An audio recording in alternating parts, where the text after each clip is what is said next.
6 minutes after the hour of 6 a.m., it's Friday, July 26, 2019, 54 degrees outside. Tommy Goloff, your morning mayor, in the house. And also in the house is... It would be me. And I have to say good morning to the Valley and everybody here in Bozeman. Wow, what a treat. This is amazing. The nice office, Tom. It's really cool, isn't it? It's been 6 years since the last time I was here. I know. Yeah, it's been a while since you've come more often. graced our studios. So we're happy to have you here. And we're going to be at the Grand Tree tonight, you and I, live and in person at 6 p.m. So I don't know. I may send my hologram. Yeah, okay. That's no problem. As long as something there that people can talk to. That's right. We don't care. Yeah. No, we're happy to have you here. It's always great to see you. I get to see you at least on the TV screen every day. But that's right. And we don't look any different. We have our vests on and our hats. True. Yeah, we look the same. So, it's pretty cool. So, well, it's great to have you in Bozeman. You came in yesterday and had an accident on your way. We didn't. Nobody seems to know about it. Well, you didn't. Yeah, that's right. We left Vancouver 4:20 a.m. Wednesday morning, I guess it was. Yeah. We got about around 6:30. We're just outside of Bozeman by the Belgrade exit, and before that, we were coming down the highway and it was stopped. By the way, what's going on with your highways and all this? The minute you cross the Idaho border into Montana, you have these long sections of your highway closed and shared, mind you, the shared section of the highway you share both ways. Yeah. I mean, it's bigger than Highway 1 in Canada. Yeah. I mean, 2 lanes. That's a gravel road. Yeah, I know. It's 2 lanes in the U.S. are bigger than, crazy. Yeah. Anyway. Yeah. So we're coming down the Highway 90 and we slow down and, oh my gosh, a trailer heading west with a black pickup hauling like a 30-foot trailer went off the road and into the ditch, and the trailer just disintegrated. Like it was, and the police were coming from every direction. And then we continued down the road, and we passed the Belgrade exit, the frontage road. Yeah. And traffic stopped. And we were there for about 20 minutes. Now, we've been in the car since 4:20, and we wanted to get my sisters by 7. Mm-hmm. So cars started going into the ditch and going around because there were no cars coming west. Oh, okay. So we went in the ditch, came up, turned around, came down to that Belgrade exit, got on frontage road, down 90 where it turns into Jackrabbit Road, 90 again. Mm-hmm. Anyway, as we were passing where this stoppage had occurred, the life helicopter was there, just taking off. Wow. From the accident there. And it was another car that went, I guess, off the road, and clearly people were hurt. Yeah. Apparently so. It hasn't even been in the news, so you're hearing it first again, folks. Tom and I are making news like right off the bat. There wasn't anything on our website about it. There wasn't anything at KBZK about it, so I don't know. Yeah. I don't know. Maybe it was just a slow Thursday. I should have stopped because we all have cameras in our phones. I should have got out and made a report. Well, you should have videotaped the helicopter. Should have called. Yeah, exactly. Golly. Well. All right, let's take a look at our weather real quick here. Today, for our big gala at the Grand Tree at 6 p.m., it's going to be sunny with a high near 87 and nice calm winds. And tonight, there's a slight chance of showers between 4 and 5 a.m. And the overnight low is around 60, so it's going to be pretty nice as we go into the weekend. 85 is going to be our high today. 80 will be the high on Saturday. We're going to get a little rain, 25% chance of rain on Saturday. Sunday, rain moves out. 79 will be the high. Be nice and comfortable if you want to go out hiking or moving around or doing something or whatever. And then Monday, we get a little afternoon showers, evening showers on Monday, but 84 will be the high. 85 on Tuesday, 86 on Wednesday. So pretty nice week ahead. In fact, all the way till next Saturday, we're going to be in the mid to high 80s. So should be pretty comfortable for Montana this time of year. Temperatures around the area right now, 46 degrees in Livingston. It's 45 in Three Forks. It is 48 in Gallatin Gateway. and 49 in Ennis, 48 in Big Sky, and over at the airport in Belgrade, it is 47 degrees. Currently, downtown at our studios right now, we're at 54, so we're doing pretty well here. Wow. Everybody else is in the 40s, but we're up to 54, so that's a pretty good deal. So It is. yeah, all right. Well, it is the growing season. Well, that's But true. I was really surprised that your corn isn't up very high yet. We don't have much corn here. I know, but the corn we passed, it Yeah. wasn't very Yeah. high. It's only like 2 or 3 feet high. Well, it's because of our wet spring. It was late Yeah. getting in. But amazing amount of hay. Yeah. Wow. Yeah, we got a lot of hay. Incredible. But they're having their problems, too, getting it out of the field.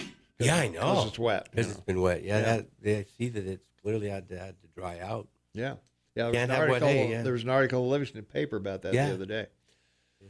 Poll question of the day, scooters in Bozeman, yes or no? So far, 66% of you say no, 33% say there will be blood. Is the other, Well, and it was weird another laughing answer. about this Nobody before, yeah. says yes. Yeah. Nobody said yes for scooters yet. So, Well, you But, know, your tourist industry is so important. You're 12 million visitors a year, oh right? yeah, So sure. This is one of those issues that I think you got to be careful about because, you know, you don't want to get a bad rack from a tourist getting hurt or Yeah. Oh, yeah. worse, Yeah. you know, and then it goes national or viral, and then all of a sudden, well, I don't want to go to Montana. It's not safe. You know, you know what I mean? Like, yeah. Well, I don't know. San Francisco's got them, and they've had their problems with them, and nobody's Yeah, not they going. got- Well, I don't know. Maybe. Who would want to visit San Francisco anymore? Well, I don't think it's the scooters are the problem. That's what I mean. Exactly. You know. Do I have to stay in a Holiday Inn tent? Yeah. Or what? I mean, the main thing about San Francisco, of course, the beauty and everything, and the architecture, but the seafood, right? The waterfront, and and then Seattle, as it was growing over the last 30 years, it became quite popular.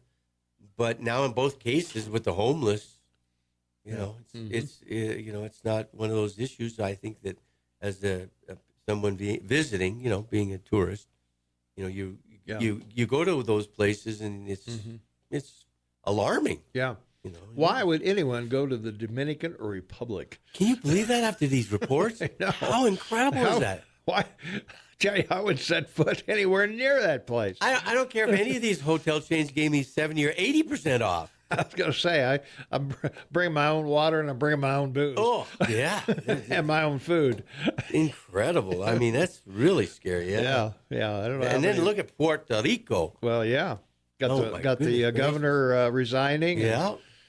Yeah. Who would have believed that? Yeah. I mean, Well, you've seen that in other. No, I'm just saying. Yeah. You've seen it in other countries. And, Well, you have, but and well, we sent all this money down there for the hurricane. Oh, I know. And the mayor corrupted half of it, and the governor corrupted the other half. And Trump told everybody. Yeah. And they went after him for Oh, it. yeah. They, you're being, you're racist and you don't like the people of Puerto Rico, and Yeah. and then all of a sudden look what happens. But I mean, the only comparison you have is Wisconsin, right? Mm-hmm. Where he had a recall and people tried to get him out, but Yeah. for an actual governor of a territory of the United States to resign like that, Mm-hmm. it Yeah. sort of puts the politicians back on their feet, right? Like, Yeah. ooh. From our text line, 478-8298, the anti-scooter people are complaining about the traffic, too. So Yeah. we should ban cars and just have scooters downtown. I think that's the issue. So. That's Anyway, on this day in history, 1788, well, actually, in this day in history, 2019 at 6 o'clock, Tom and Shane will be at the Grand Tree making history, broadcast history. So, yeah. 1788, on this date, New York became the 11th state to ratify the Constitution. Yeah, it's a wide-ranging reality when you look back at, because we have the occasion to do this, to realize that it had to take a majority of, well, in this case, all the states, all 13 colonies had to approve it. That was what the Well, a the deal favorable was. of the 11th had way up 13. Yeah, I know. There you go. Very good. Shouldn't there be a couple more that Well, that's what I'm have to be saying, ratified after New York? Yeah, but New York is 19.5 million people, and like California, they've lost a significant number of people that have moved out because of taxes. Mm-hmm. So in this new census, they could lose House representatives, to others, Yeah. Florida, from New York to Florida, and then from California to Texas, which is, I think, why that question, they don't want it on there. Yeah. Yeah. But it'll be interesting. Yeah, but it's a remarkable state. There's no question about it. It's the financial center of the world. We know that. And, it's ranked 7th as far as population in your country. But once again, when we talk about these cities and these populations, there's 20 cities in China, over 20 million people. Okay. Yeah. And in Mexico. Yeah. Mexico City's got like 200 billion, I think, or 39 million. Something like that, yeah. We got to take a quick break here because we've got to take care of our ranchers, farmers, truck drivers, cab drivers, whatever. We also got the Headwaters Livestock Report and some great words from Radio Shack. So we'll be right back with Shane and I right after this. 22 minutes after the hour. It's Friday, July 26, 2019. Tom Eagle up, your morning mayor in the house. In person, across the table from me, half man, half amazing, Shane Montalban. That crazy Canuck, the dogless dog who's not in the fight, right? That guy is here. He's here. So we're waiting for phone calls. So, someone For what? wake up. What about George Bernard Shaw being born in Dublin, Ireland in 1856? Who's going to call about that? Well, he's incredibly prolific, Irish. Oh, yeah. 26th July 1856. It's so amazing when we talk about these people. Yeah. And, you think about people that were born in the 19th 1800s, century. yeah. 2nd November 1950. So, he was 94 years old when he passed. But very prolific. He wrote more than 60 plays. Yeah. And I think his most famous one is Big Million, which became My Fair Lady on Broadway, as everyone knows, as a musical. But pretty substantial influence at the time. Because people read. Mm-hmm. It really. Well, that was their entertainment. They didn't have movies at the time. Plays were the movies of the day, and that's what people did. They either read books or they, there's no radio, there's no TV, so they either read books or they went to plays. Plays, and you and I remember, as kids, reading all those cowboys. Books, sure. Short stories that were written back in the 1800s. Oh yeah. From 1830 to 1880.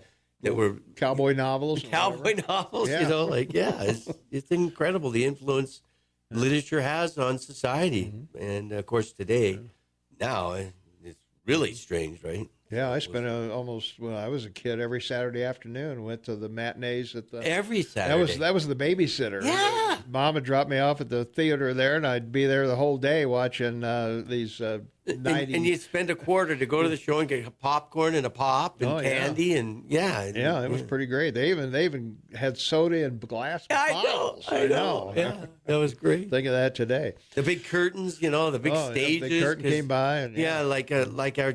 Remember Fox Theater in Billings, was from the silent time. That theater was built back in the 20s for theater and with an organ and everything. And came along. Those were the days, man. It was amazing. 1945, Winston Churchill resigned as Britain's prime minister after his Conservatives were soundly defeated by the Labour Party. He was succeeded by Clement Attlee.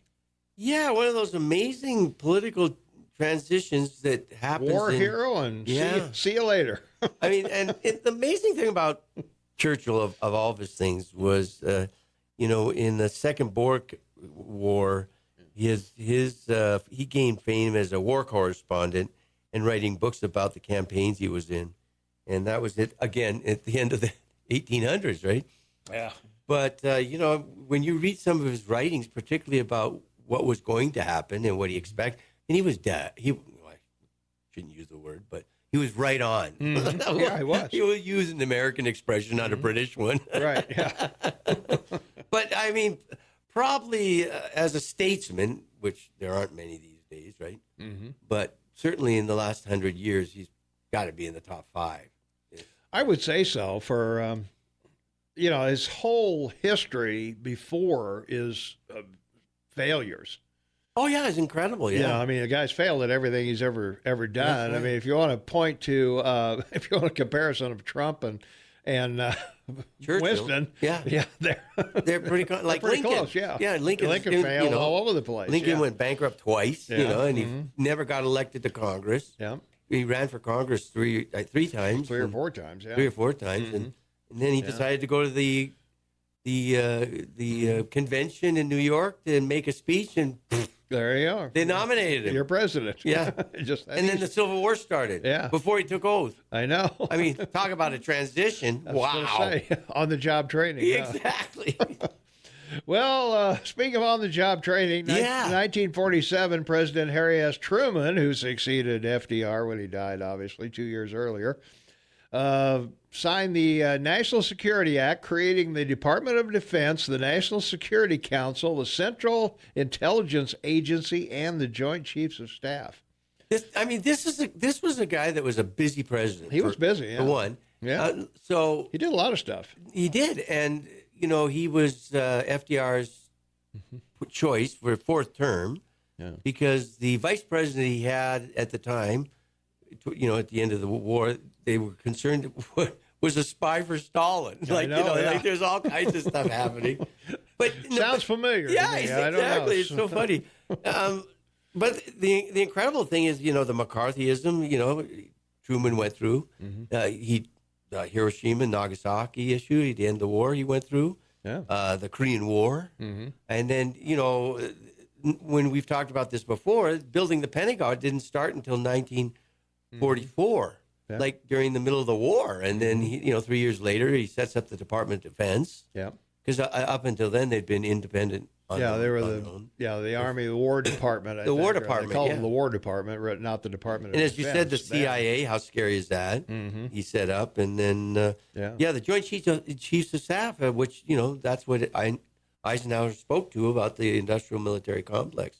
Yeah, because it consolidated everything. I was surprised we didn't have Joint Chiefs during the Second World War. I think Eisenhower would have set that up. Here's the Marine guy, here's the Navy guy, here's the, we had generals that were running each of those things. Those departments. That would be a no-brainer to have those people communicate with each other. So. Well, the closest thing they had to that was Eisenhower being picked as the leader, right? Yeah.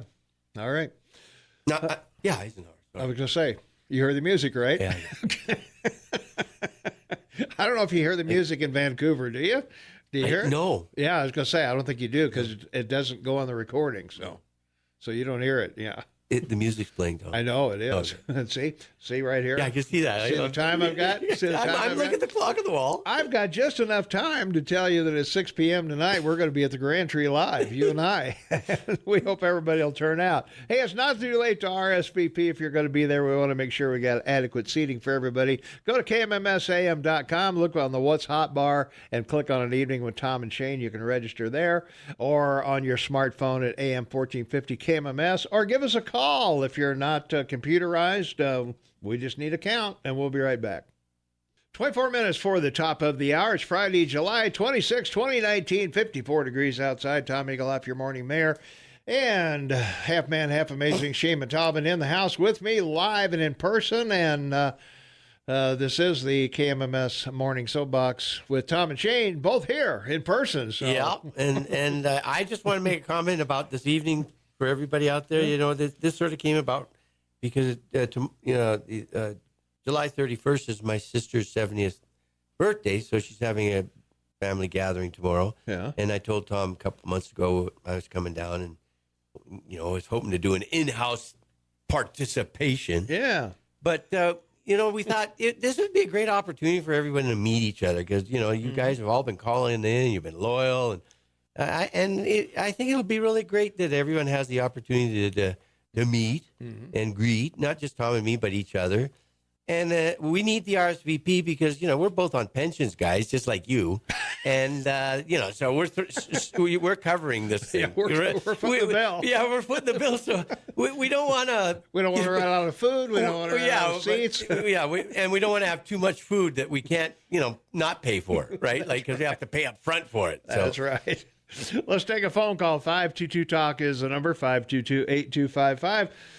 Caller, you on the air with Tom and Shane. What's up? Hey guys, how you doing? Good. Terrific. Welcome back home there, Shane. Oh yeah, it's huge. I'm so excited. Like this morning when we drove in at what time? 4:30. 4:30. Yeah. Yeah, we passed the Baxter. Tom looks at me and says, "Well, the Bacchus is still open." You know, wow. I mean, literally, I used to get up at 4 a.m. I'd show up at the Bacchus at 5. I'd run the breakfast till 11. I'd leave at 11 and go to class till 3. I'd go and change and go back at 5 o'clock back at the Bacchus, not the Bacchus, but the kitchen. Yeah. And I was there till 11 o'clock at night, you know, for the spaghetti factory, right? And then every day, 5 days a week. There you go. That's what I did. It's a special thing to return after several years to a place that you were fond of, you know.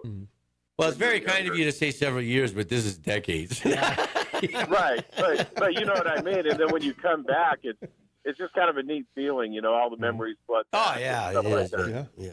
Sure. It's kind of enjoyable. But I got a question for Tom. Yeah. Why do you bring the Lucifer Squad on the show? Ooh. Well, I mean, those guys. Listen, those guys have never read the Bible. They've never read. I think they just sit up there and put forth yeah. whatever progressive agenda is out there for the day, and none of it is steeped in any biblical foundation whatsoever. I mean, it's just they just lie. Yeah. You know, that whole multicultural horseshit or stuff that they start in their language. But that all that stuff is just nonsense. Yeah. There's a lot of instances where the Israelites were wandering around and God told them they had to ask to go into countries and they were denied and they had to go around. And it's not biblical what they say. Why do you let them? Well, as you know about Tom and I and our feelings about abortion, I'm astounded by what they say about it. I know. Yeah. I have to agree with you. Well, I will explain to you why they're on.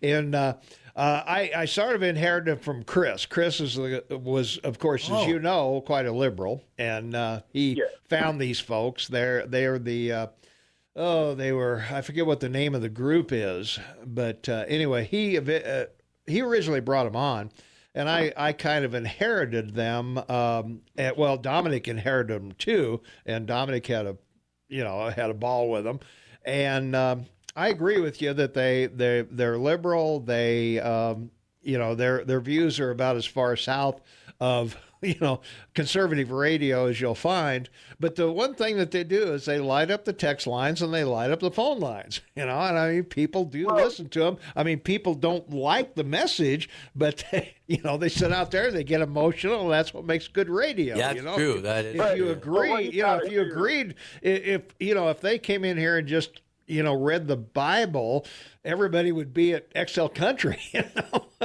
listen to music. Right. But I understand your feeling. Yeah, I understand your feeling. Well, here's the deal. They're all in lockstep with one another. They are. They are. That's regrettable. So why don't, I have a buddy that he knows the Bible far better than any of those goofballs you have on there. Yeah.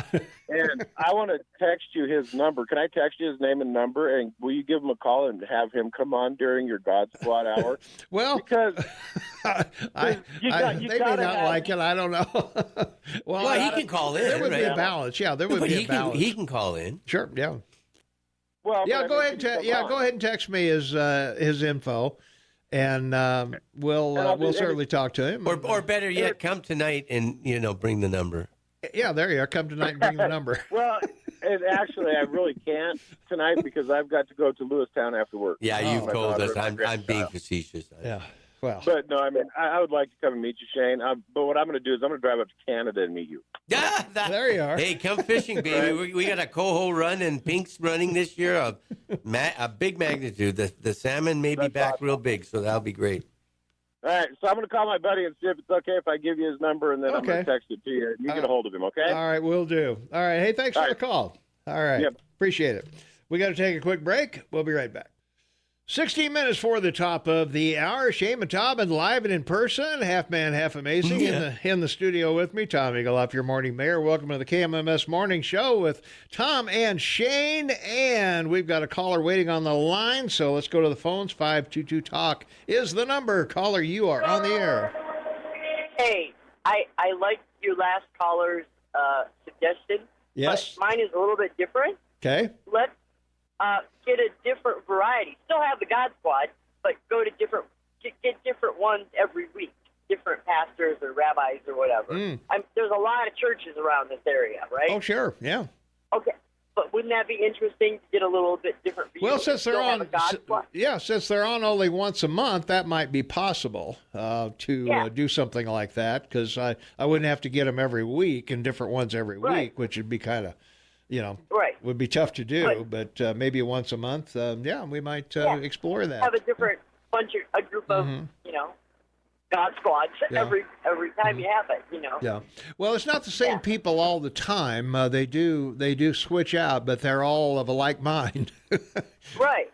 I mean, I think Three Forks has 7 or 9 churches. Yeah. Why did you get a few of them? Yeah, we should have Three Forks come over here. Yeah. There you are. Yeah. I mean, Livingston. I mean, different places. Kind of.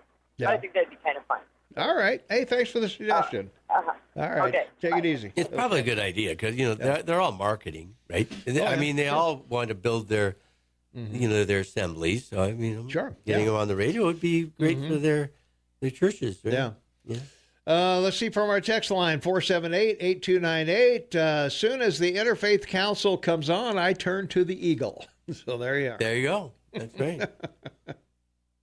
Well, it's an interesting the Eagle radio station. Yeah, I know. Yeah. It's an interesting contrast because, when you're in the heartland of America, it's a very religious place, and it's not to say the urban areas aren't. Of course they are, but the evangelicals are principally rural America, and so it's a fascinating contrast to hear them talk on the radio and express their opinions about certain things. But I think people that have an interest in religion, because like I brought this up when we talked about secularism, right? Which is basically atheism. A state that is atheist, believes in or it has no commitment to religion, and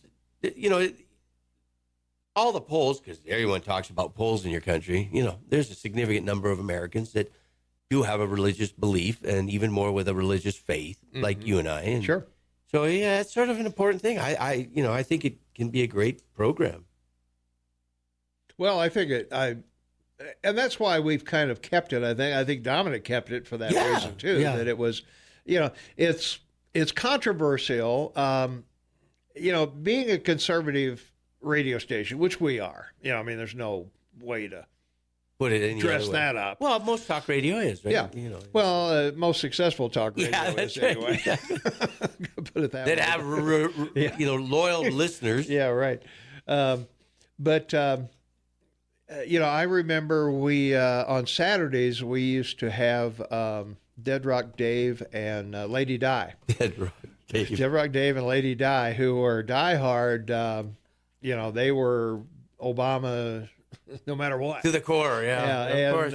Boy, people used to call and just give them, why are they on? That's and right. all that. But George put them on because, a different view, That's right. And we're here for the listeners, as you say. We do you tell me all the time, Shane. We do. We're here for the listeners, and I try to keep respect of that because it's your show, and the other thing too is it gives us an opportunity to say we're not a conservative station. We have the God Squad on. Yeah, so, that's correct. And I can always bend back to that excuse. That's right. Well, we do have a couple of regular callers that are. Oh, sure. Yeah, no, and we encourage that. That's of course we do. That's why I say all views are welcome here. One of the texters got on me. You didn't read my text. If you don't want text, why do you? If you're asking for text and views, how come you won't read my text? Well, I think it was about I don't know, 200 words. Yeah, well, it wasn't that many, but anyway, it was a long text. It was a long text. Yeah, it was a long text.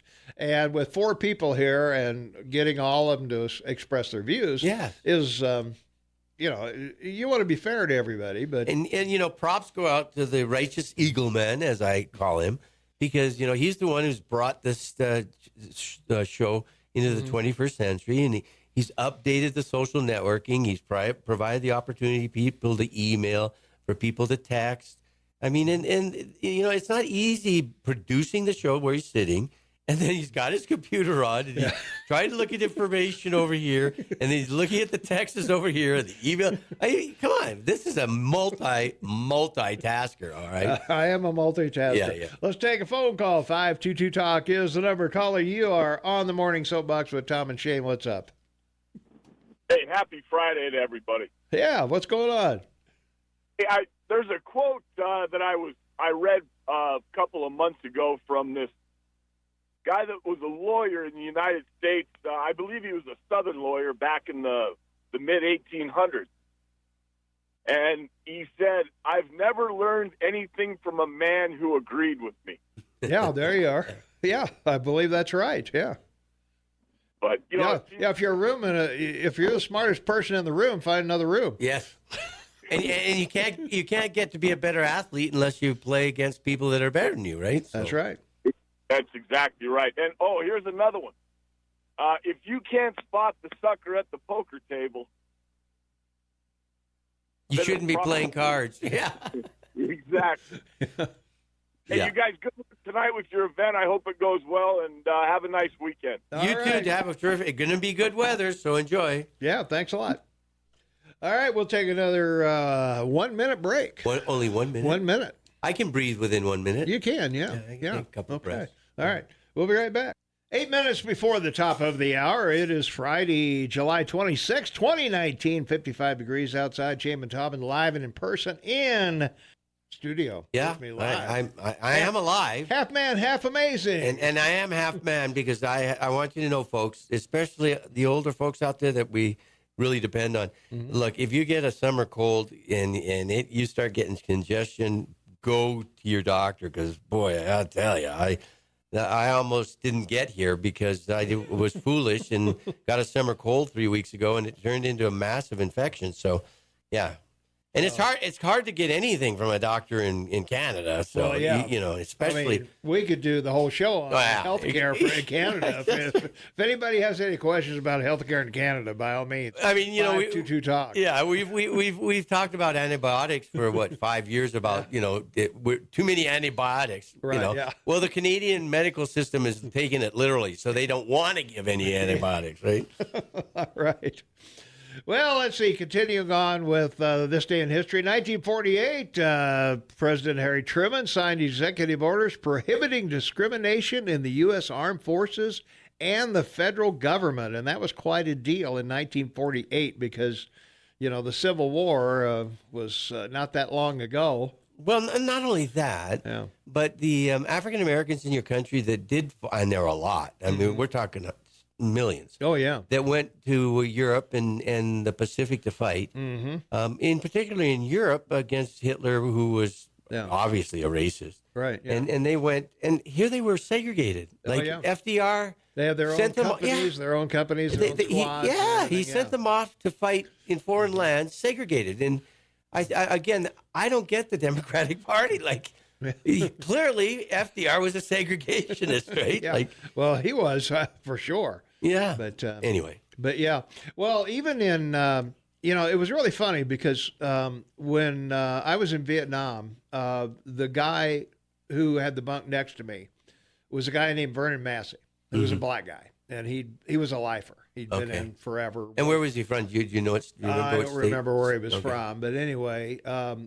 We got along really well because we both play guitar, and we'd go back and forth. We'd play guitar, and he was carving a Hilo helicopter out of a block of wood. This guy was a real talent. Wow. But the interesting thing was that we only spoke in the tent. We didn't speak outside the tent. Really? Because that would have been. Oh yeah, That would have been verboten. That would have been a bad thing. Yeah. In fact, I was the only white guy they let play basketball with them because I went to college on a basketball scholarship. Well, yeah, I was fairly you could decent. play ball. I could play. Yeah, Yeah, you could play b-ball, right? So I was the only white guy that got to play. Yeah. 10 guys that were out there playing. So In that they sun and heat. They made that concession for me. Yeah. You know? It was kind of fun. The white guys didn't care that I was out there playing. Now, were with you black both guys. drafted? I know No, he was a lifer. He he was in. he for joined. life. Yeah.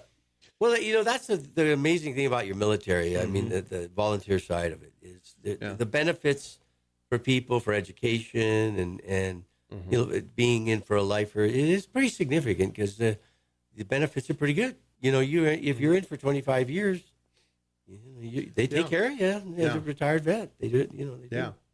Well, some presidents. Oh yeah. But he was very when I went into the military, I was not a very nice guy.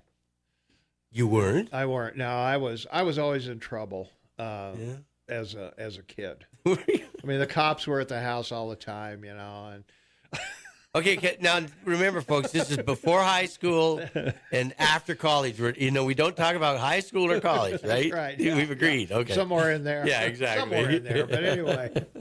But anyway, he was very instrumental in maybe turning me into a nicer person, I think. So I thank him. Well, I've tried to find him several times, but without success. But anyway. See, I came from Canada, was 6 months old, and grew up in Montana until I was, until 69.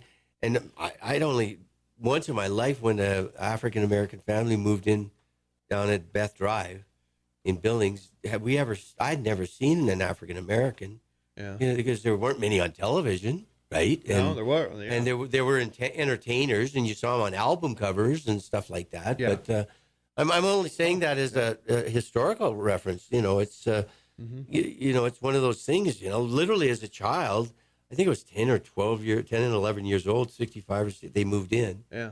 And we literally went up and to touch him. Oh yeah. Because this was just an amazing experience. Mm-hmm. So, I mean, it's incredible how the world changes because of the access and mobility of people, but especially in North America, it's pretty incredible. Well, I can remember, in the 60s, I used to run around with a couple of friends, and they had these touring companies of rock songs, that did the rock songs on the radio. Sure, yeah. And we'd go see these people live and in person. And I remember going to one of these, and we had no idea the performers were black. Until you saw them, or whatever, till we saw them. Yeah. Yeah, exactly. I had no idea.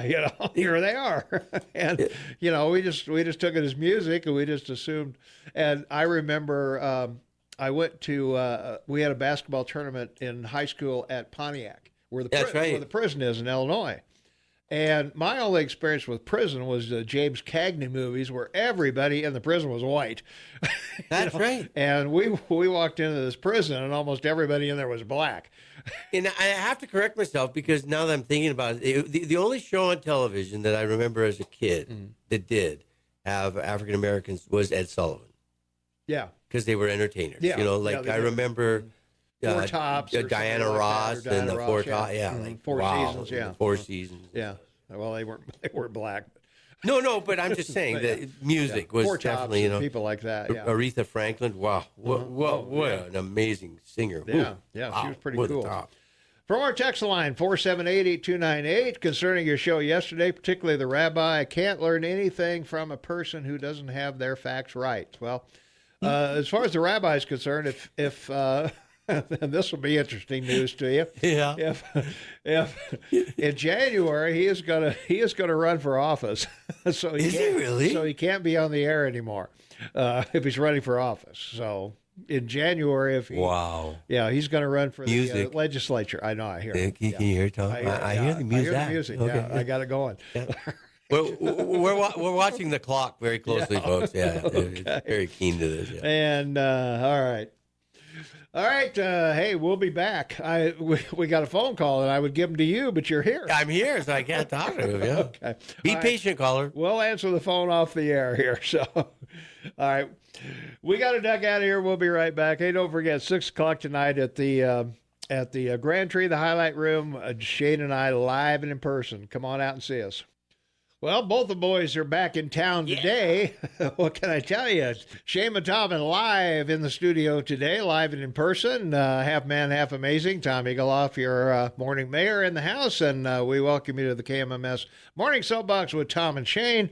And from our text line, Shane, 478-8298, I'm not a fan of FDR, but it seems in all fairness that labeling him a segregationist is no different than labeling Thomas Jefferson a racist. Historical context is important. Well, I think if you look at the record and, what FDR did or didn't do in this regard, I would almost I would almost consider him a racist, if not. May 13th, 1939, the SS St. Louis was refused to port in the New York Harbor by your President FDR. 900 Jews were on that ship, went to Canada after that, and Newfoundland refused them access. And they went back to Germany, and all of those lonely souls were lost in the Holocaust. So that and another example, Jesse Owens in the 1938 Olympics. I don't need to surprise everybody about what he did in front of Hitler. The only member of the Olympic team that didn't receive a congratulation text from FDR for the medals they won, whether it was bronze, silver, or gold, and he won nothing but gold, or maybe 4 of them, I think. Yeah. 3 or never 4. got a fax from FDR. Was never at Jesse Owens. I think that was telegrams at that time. Right. I don't think they had faxes. And it's both parties too, because Jesse Owens was never even invited to the White House by any president. Obama invited his family post his death in his second term. Yeah. But I mean, so there's too many examples that people cite against Republicans about this, and once again, I don't understand how the African Americans support the Democratic Party. And just as a Canadian, I look at it because we have these divisions. We do in Canada. Like the Sikhs are big liberals. Yeah, they are. Because they understand the system. East Indians, people from India, liberals. They understand the system, and the liberals provide all the benefits, right? And conservatives don't. So it's quite fascinating that people don't realize that this goes on in every country. You can't deny it. Yeah, pretty much. Yeah. So let's see. From our text line, 478-8298, concerning your show yesterday, particularly the rabbi. Here we go.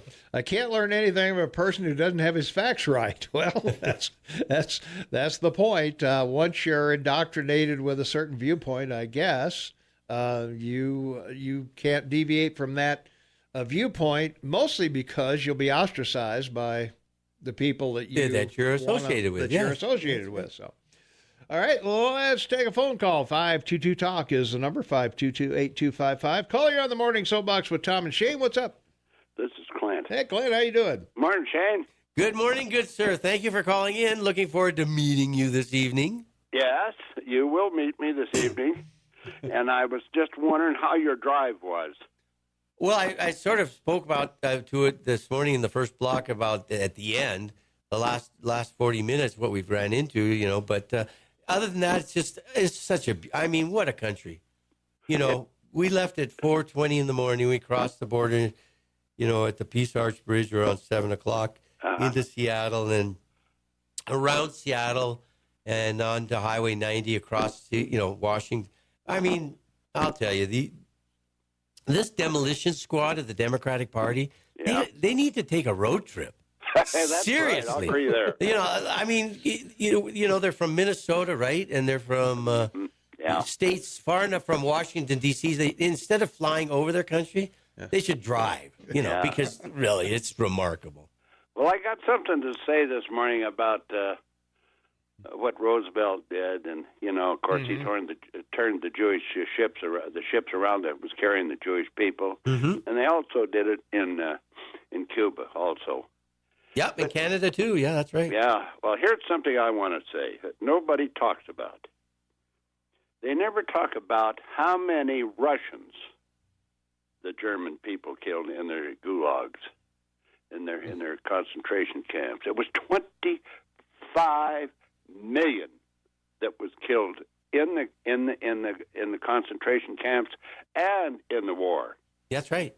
Nobody talks about that. They always talk about the Jewish community losing 6 million Jews. Okay. Yes. That's How right. many other people besides the Jews were killed? Well, that's right. Gays were killed, and gypsies, Armenians and Eastern European gypsies, so millions. I'm getting sick and tired. I got a friend of mine, and I got a lot of good Jewish friends, and don't get me wrong. And I'm not blaming the Jewish people at all, but I'm blaming the press for carrying this out like they do. You know what I'm trying to say here? 100%, buddy. I mean, you look in the last century, almost 200 million people died in wars and genocide, and people don't want to talk. I mean, what Hitler Hitler wrote in Mein Kampf what he was going to do, and Mao wrote in his little red book what he's going to do. It's not, it's not like people didn't know this. Wow, this is what you're going to do. They did. Well, the thing about it is to keep talking about it. We know that we don't ever want it to happen again. That's correct. I don't ever want it to happen again to the Jewish people or to the Russian people or to the rest of the people that was in these concentration camps. Mm-hmm. We here in Missoula, Montana, had the Italians. We had a lot of them here in camps. We had the Japanese down in Nevada and various different places in camps. Okay, American citizens. So now let's talk a little about what we've done, rather than what's happened to the Jewish people. And over 90% of the Allied prisoners of war of Germany were released after the war. That's right. But in the Japanese, they wiped out like 35% of the prisoners. Like it was like barely 70% of Allied forces under Japanese prison camps survived. Well, let's talk, Shane. Let's talk about what the Japanese did to the Koreans. Let's talk about what the Japanese did to the Chinese.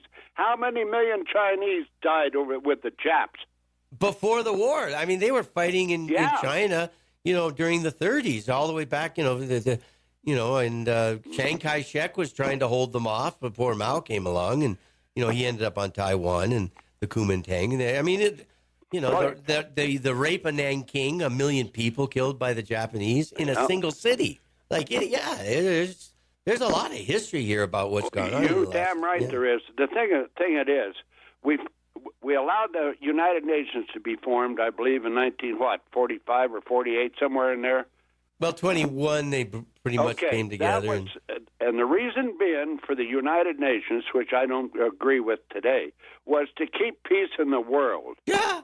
That was the reason that the president started it, the League of Nations, he called it. But anyway, it was to keep peace in the world, so each other wasn't fighting with each other. The United Nations was the mediator, and, of course, they really haven't lived up to their job, I don't think. But I'm sick and tired of them talking about what happened to the Jewish people. What about the Russian people? My son is married to a Russian girl. You got to hear some of the stories. I mean, it isn't just, it's, and I got a lot of, like I said, I got a lot of Jewish friends. They are my friends, too. And I just don't like these guys coming on the radio and talking about how bad the Holocaust was. It was bad, but it doesn't talk about the rest of the war. They just talk about that. And the other thing about it too is at the end of World War II to 2000, those 55 years, whatever. Yeah. I mean, the numbers you look at of people that died because of civil wars that were going on around the world, or just wars, the massacre of the 20th century did not end with World War II. Well, it's like Tom there in Vietnam, me and myself in Korea. We've seen it all, Tom has, so have I. Mm-hmm. And we don't want to see it anymore. And I don't really like even talking about the damn wars. it kind of bothers you when you think about your friends and everything else that you don't see no more that are in the graveyards. I mean, what the hell's going on here? I think there's only been about 25 or 30 years of our existence we haven't been at war with somebody. I think That's right, Tom. And it's a sick situation. Yeah. And like Shane says, they ought to take the squad ought to take a drive across this United States, and then after they do, feel how thankful they are to live in this country. Well, and one final thing on this, because I know we got to go to a break because the music's going to come real quick. Yeah. But I just want to make this observation: do not become a mercenary army, because when Washington crossed the Delaware. Yeah. It was to go after the Hessian mercenaries that King George had hired from Germany. Yeah. And, when you're a country that has a mercenary army, that's not a good thing. Well, your republic is in danger. Well, your Declaration of Independence give you the right to change your government if it's becomes abusive. Yeah. And that's the reason for the Second Amendment. But anyway, I'll hang up. Yes, sir. And I'll see you tonight, Shane. You, Tom? Okay. And You better bring at least a dozen people. I may get blown out here with Tom. Oh, I think his number's closer than mine. I thought it was a big valley. yeah. Okay, guys. We'll see you later. All righty. Thanks for the call. All right. Clint's obviously watching the clock because we got to take a break too. All right. We'll be back right after these important words. Stay tuned. 19 minutes after the hour of 7 a.m. It's Friday, July 26, 2019. Shane and I live at the Grand Tree tonight at 6 p.m. Hope you can make it there. It's a free event, of course. So let's take a phone call. 522-TALK is the number. And let's not take a phone call. All right. From our text line, 478-8298, reinforcing what Clint said, Hitler was a socialist, a Marxist. Nope. Okay. He's a fascist. Well, totally different than a socialist or a Marxist. I guess that's true. Yeah, it's totally different. Speaking of the UN, how about the recent vote targeting Israel for discriminating against Palestinian women? They hate Israel. Oh. Well, we've never been a fan of the UN here, so. Woodrow Wilson was the king of racists, desegregated the U.S. Army, and played Birth of a Nation in the White House, to name just two. That's true. I mean, Yeah. When you think of the modern liberal party, modern meaning after slavery, supposedly, Yeah. it would be Woodrow Wilson. But again, like we've talked a number of times, the South was very hardcore Democrat, and they were very racist, and denying it doesn't make it not true. Yeah. Like, Well, that's true. Yeah. Yeah. I don't know. I still think the world's flat, but yeah, anyway. of course. Clint needs to know that that was in Russia's past. Putin is now our ally. I hardly think Putin is our ally. Again, this is Not after we bombed him in Syria. That's right. Not only that, but the All the sanctions on him. Sanctions. Yeah, I was going to say. Yeah. And your president's I know blowing that's them out on natural gas to Europe. I mean, Yeah. Well, I know that a lot of people think that he's got something on Trump, and that's how Trump won. I still want somebody to tell me how Russians got Democrats in Pennsylvania to go to the polls and vote for Trump. Well, they didn't. Well, that's what I mean. What did the Russians do to warp minds to go vote for? Well, yeah, and folks, we want you to know, Tom and I do talk about things off the air. We do. And it's so amazing because for, 2 years, this whole investigation of your president we've talked about. Yeah. And, it's just like watching the pattern for an election season. And, Tom is absolutely convinced, which I don't need to speak for him, but he'll tell you, no one's going to go to prison over what's happened in the last 2 years with the intelligence services and the weaponizing of your government against Trump, his campaign. Yeah. Before when he came down the escalator. Yeah. I mean, it started back in 2014. 15, Oh, yeah. Right? Well, But the point I want to make is that as a third party, I listen to all this and read it all, and it just fascinates me. I mean, this is one of the most remarkable times in American history. I lived through Watergate. Yeah. And you remember that. Oh, I mean, yeah. if it wasn't for It the was Washington... televised, Denied. And if it wasn't for the Washington Post, even Walter Cronkite didn't give it any credit. Yeah. Nobody did. Until Deep Throat came along. Yeah. Anyway, the point is that, to me, it's just fascinating to see. If no one goes to jail over this, wow. Well, I will tell you here. You heard it here first. Yeah, that's right. That's what I'm saying. Clinton's not going to jail. Clapper's not going to jail. Brennan's not going to jail. Comey's not going to jail. Wow. None of those. Strzok's not going to jail. Lisa Page not going to jail. Loretta Lynn's not going to jail.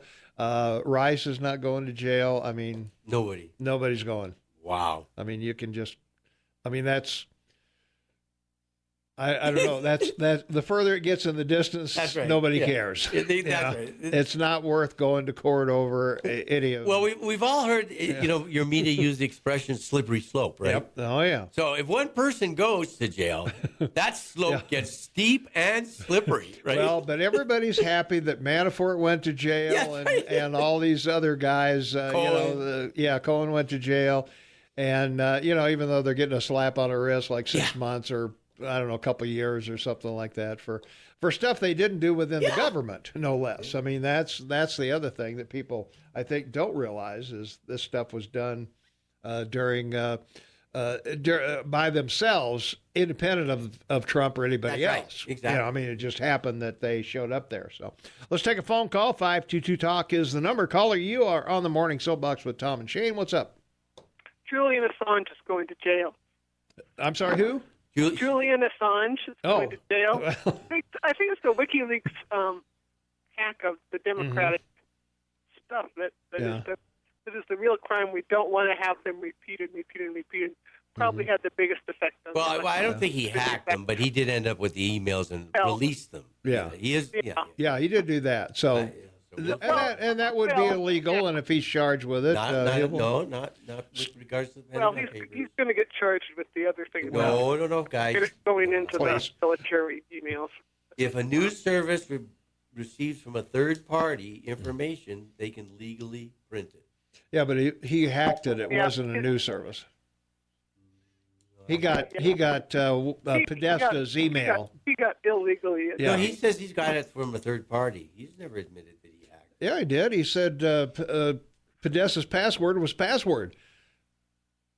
Well, yeah, but he still said he got it from a third party. Anyway, the important thing is that it came out. Yeah, the important thing is it came out. Mm-hmm. Going to jail for that Iraqi stuff, but I mean helping the military, but I mean that's the big thing that probably might have affected the election. Yeah, I don't know if it did, but it might have suppressed the Democratic vote. Who knows? Yeah, that's right. Well, yeah, and the other point Tom made when we've had these off-the-air discussions is that people don't know. People don't know that Biden, as vice president, went to China in 2014 or whatever it was, and got $1.5 billion for his son. And people don't know about other things that have occurred that we've talked about, right? Yeah. Like even that whole thing with. That's what I say. It's not going to come up in the debate. Right. Nobody's going to ask him about it. Yes, it's nobody's going to ask Kamala Harris about her Jamaican slaves. Oh yeah, I mean that's just not going to come up. Yeah. I mean, they're not going to ask anybody about any of that stuff. So. It's just amazing. Yeah. We'll see what happens, but I guess they say put on your seatbelt. Here we go. Yeah. Well, speaking of that, coming up Wednesday, July 30th is the first night, I guess, of the next presidential debate for the Democrat Party. I sometimes make the mistake of calling them the Democratic Party. They're the Democrat Party. Republicans are Republicans. Democrats aren't Democrats. So, just so you. And my new reference, of course, is the Demolition Party. Yeah, Demolition Party. Yeah, the Demolition Party. All right, Wednesday night, you're going to see Bernie Sanders, Elizabeth Warren, Pete Buttigieg, Francis O'Rourke. I'm not going to call him his other name. He's Francis O'Rourke. But it's Spanish. Amy Klobuchar and Marianne Williamson and John Delaney, John Hickenlooper, and Tim Ryan, and our own Steve Bullock will be featured that evening. So a big contingent from Montana will probably be watching. Yeah. Steve get no questions at all, or maybe one. And, the zero-sum winner of all this may be Klobuchar, because after this thing with Warren, did you see this new blast about Warren? About what? Well, representing women and saying that... Closer to the mic. Oh, I'm sorry. About the fact that she protected women against Dow, right, and the implants. And it turns out she was on Dow's side trying to settle with women. You didn't... And that does what? Well, no one cares. She misrepresented it again. I mean, that's just crazy. No one in her party cares. I guess not. Well, they don't. Isn't it sort of important, though? I mean, shouldn't women know that? In the past. Oh, okay. I mean, Biden voted for the police bill in '94. So what? Oh, I know. That was his legislation. Him and Clinton's legislation, right? Yeah. Well, so what? Yeah, I guess you're right. What can I say? I don't know. And it's all on videotape.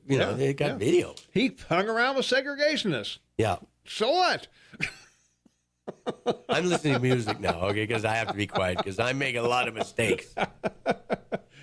Oh, well. Hey, don't forget, we're going to be live tonight. Shane and I live and in person at the Grand Tree at 6 p.m. So if you're in the neighborhood, come on down and see us. We would love to have you there. And we still have a full hour and a half to go here this morning, man. It's too much fun. Time flies when you're having fun, doesn't it? No, you're remarkable. So you're the Eagle Man. Yeah. Hey, don't forget about our app. AM 1450 KMMS. You need that on your smartphone because you get the news, you get the weather, you get all the stuff from us. It's amazing what you get on our app. So be sure and get that. AM 1450 KMMS. Do a search, get it at Google Play or the App Store. Welcome back, everyone. It is Friday, July 26, 2019, 62 degrees outside, 23 minutes before the top of the hour. We got a caller patiently waiting on the phone, and I would bet, since it's on this particular line, it's the Polish princess. And it is. Good morning, all. Good morning, Debbie. How you doing? What? Okay. Well, that's what you always called yourself. You always called yourself Debbie. What I'm doing, I'm celebrating my first day of seniority. I'm 81. That's right. Wow. Tonight's your birthday. We know that. Yeah. You told us Yeah, this. happy birthday to your sister also. Well, thank you. Well, happy birthday to you. Yeah. Happy birthday to you. All right. Happy birthday, dear Debbie. I'll give her a hug. I miss her. Anyway, this is for Clint, honey. Mm-hmm. The Jews have been talked about. We've been slaughtered since religion began, but not. It was, is, and always will be. Nothing new. But as you say, always the Jews, Russians. Nobody mentions anything about the Armenians as far as the slaughter. Oh, no, I said Eastern Europeans. 1 million Armenians were slaughtered. Well, especially the Armenians, who are beautiful, beautiful family people. And another thing about... but that was also back in World War I. Yeah. Mm-hmm. But also now with those 4 women there, whatever... The demolition squad, you mean, got in the U.S.? This Kamala Harris is what do you call it, more Indian than, let's say, Jamaican. Yeah, Mm-hmm. yeah, absolutely. And the Indians have been pushing in everywhere. And really, they don't mingle in those countries, Africa, etc. Well, anyway, but those other 3, one of them, all 3 should get down on their hands and knees, kiss the ground that they're on. One, because her forebears were brought in here as slaves, which I don't want to rehash the whole thing. Their own people sold them to the Portuguese. Portuguese sold them to the Muslims, and on and on. And then from then on, it flourished. And the other one, instead of getting on your knees and thanking Allah and praying to Allah, kiss the ground that you're on. Look what's happening in Africa. Look what's happening in the Middle East. Why they're risking their lives to come to the... Of course, many are coming for welfare and blah, blah, like here. But for Mexico, Central America and all that, I don't know what they're squawking about. We owe them nothing. All right, we had a war with Mexico, blah, blah, and we won it. But the thing is, the other countries, hey, get out of here. You're here illegal, period. That's all. You got no qualms, no claim. But as I said, all those Orientals, get on your hands and knees and thank God you're here. All right. Good job, as usual. And as far, love you. And as far as wars, first it was territory and plunder and all that. It's always for profit. Wars are for profit, and it will never end. Pretty much. That's about it. All right, darling. Look at Bush. Why did he get us into Iraq? Yeah. Why are we there? Vietnam. What the hell? Oil, and more oil. And what they get out of it, what we get out of it, paying for it. Yeah. And are we getting any oil there? No. Well, very little.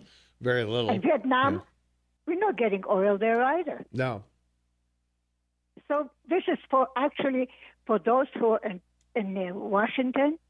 They're there for themselves, and they don't, as I told before, they don't invest in our country. All of them are there. We want ours now, not future. And basically, that's it. Okay. All right, darling. See you tonight. Look forward to seeing you tonight. Thanks a lot. All right, take care. Happy birthday. All right. We got to take a quick break. We'll be right back. 16 minutes before the top of the hour. It's Friday, July 26, 2019, 64 degrees outside. Shane Montalban, half man, half amazing, live in the studio with me. And he'll be joining me at 6 o'clock tonight at the Grand Tree. Hope you folks can make it out and meet us and say hello. And we'll be in the highlight room on the convention side of the Grand Tree Hotel. So come on out. It should really be called the lighter side room. It should, yeah. Yeah, it should be. Yeah, but I mean, we don't do much stand-up. The highlight is us. Yeah, I know, but we don't do much stand-up. You know, we're going to do a little. We're going to try. We're going to do a little. Yeah, we'll do a little stand-up. I do have a couple of things. Okay. All right. Yeah. Okay. Good. Yeah. We'll have some kind of a. It won't be a fast program. It won't be a slow program. It'll be a half-fast program. That's right. Yeah. Exactly. So which we can say. That'll be it. Yeah, I can say that on. I can say half-fast on the air. So, all right. Well, let's see. Let's go back to our text line. We had a couple texts here. The prison encampment was established at Fort Missoula for legitimate reasons, too numerous to elaborate on a text. But speaking of the Japanese, I say to the previous caller, let's remember Pearl Harbor was an unprovoked attack. Hiroshima was retaliatory. Maybe Japan owes us further reparations. So, could be. First of all, it wasn't. That's not what Hiroshima was. It was a choice by Truman between what the military staff, the newly appointed military staff, was telling the Joint Chiefs and everybody, there could be 2 million casualties. Yeah. And 1 million dead if we invade, because it's a series of islands. Yeah. And, who wouldn't make that call? That's not Anybody would have made that call. Yeah, that's not going to work. So. No. It's the greater good, right? Mm-hmm. That's the point. Well, and also rather than attacking Tokyo with a nuclear bomb, you attacked 2 military targets. Yeah, one was an industrial city and the other was a port. Right, yeah. So taking care of that. Yeah, exactly. All right, let's see from our text line. Trump cheated on all his wives, ripped off contractors, supported Hillary, bankrupted casinos. So what? And exactly right, so what? Because no one in the Trump camp cares. No one in the Trump camp cared what Hillary did. Yeah, so that's politics in America, and that's why I keep saying nobody's going to jail, because no one cares. So I would appreciate hearing Clint's friend on the God Squad. I think it was Aaron's friend, but that's okay. Yeah. It would be educational and helpful for us to get a different view of Christianity other than the liberal view, and we will talk about that and see what maybe we can work out. Well, the most amazing thing about all this is they're all predicated on the same book. The Quran is predicated on the prophets of the Old Testament. The Jewish Torah is the Old Testament, and the Christian Bible is the New Testament and the Old Testament. So they basically all agree. Yeah. On the premise of all of them have the same God, even the Muslims and whatever, and the Mormons and everybody. All the same prophets, they have all the same cast of characters. That's correct. So when you look at that, if you're Orthodox, Christian, Jew, or Muslim, the woman is obedient to the husband. I mean, it's clearly dictated in all the books. I mean, that's just as an example. I'm saying. Sure. I'm not professing to be any kind of great religious guy of knowledge. No scholar in the original. I mean, I've read the Bible all my life, and I've done my own research. But the bottom line is, if you're Orthodox or conservative, that's the basis. The woman is subservient to the man. And, Well, I've always said, next month I'll be married, 36 years. That's right. We have a successful marriage because we both think an awful lot of me. That's right. That's why it works. And most other people, men accept the fact they're always wrong. So there you go. From our text line, 478-8298, regarding my view that no one will go to jail. Tom, you are right. Oh, no. Can't somebody out there No one's going to jail. Someone back me up on this, please. No one is going to jail. Now, remember, this is coming from the guy that said that Hillary was going to win. Shoo-in. And, it's such a shoo-in. Yeah. What was it? If she shot the Pope on the White House lawn? On the White House lawn, she'd still get elected? She'd get it. And then I said she'd probably have to shoot the Pope on the White House lawn to lose the election. And the Saturday after the election, the first thing I said to Tom is, well, I'm sure glad the Pope is happy because, he's alive. He's alive and well. He's alive and well. I still can't believe Trump's president, but anyway. Yeah, well, neither can any of the Democrats. Well, they certainly won't accept it, that's for sure. Right. But I think the proof is in the pudding, Does the guy lie? Absolutely. Of course he does. They all do. Give me a break. Give me a break, yeah. But... you look at the tax cuts, you look at the tariffs, got Mexico people to the border, apprehensions are down. You look at the wiping out all the That's the regulations. Thing. The regulations. Let's be honest, okay? Yeah. Did the tax break make a difference? Yes, for one group that we talk about. Yeah, that's private companies. That's the big private companies with less than 500 people. That saved the whole thing. It did. All right, we got to take a quick break here. Rich's Flooring is going to talk to you and some other things, so we'll be right back in probably 2 minutes. 7 minutes for the top of the arch, Friday, July 26, 2019, 65 degrees outside. Shane Montalban live and in person in the studio, half man, half amazing. Tom Eagleoff, your morning mayor. And we've had a caller who's tried to get on the air twice, and she's finally on the air, so welcome. What's going on? Good morning, guys, and welcome, Shane, back to Montana. My pleasure, and thank you for calling in. We really appreciate the phone call. Yes. That Ivanka Trump, she is such a racist. You know what she did, right? You guys, oh, yeah, she bought a dog. Yeah. A dog, but she bought a white dog, an all-white dog, for Pete's sake. I mean, my husband and I are much better than that. We had a black lab before children. Mm-hmm. And then that dog, unfortunately, met its end. Mm-hmm. And we had another black lab after children. So we are much better than Ivanka. I think so, yeah. Well, we had a black lab, too, in Billings. His name was Tiger. And Beth Drive is the only through street from Rimrock Road to Poly Drive, in the western part of the city. So kids would go bombing down our street, Beth Drive. And our dog, the lab, he'd go out chasing them, right? Yeah. Chasing the cars. He'd chase the cars because they're speeding down the street. And I think at one point in 1964, 65, there was 68 kids on that street. Oh, wow. Oh, jeez. We had to put up the highway roadblocks. The bumper, that block the ends of the street so we can play the street. Oh. It's like, what are those Democrats going to think of next? I mean, really? Okay, and Elizabeth Warren, how she supposedly has been fighting for these women. Yeah, I mentioned it. Yeah, exactly. People know. The big corporations. Yeah. But actually, it's totally opposite of what actually happened. She was working for Dow Chemical. Yeah, and trying to settle with women. Behalf. Yeah.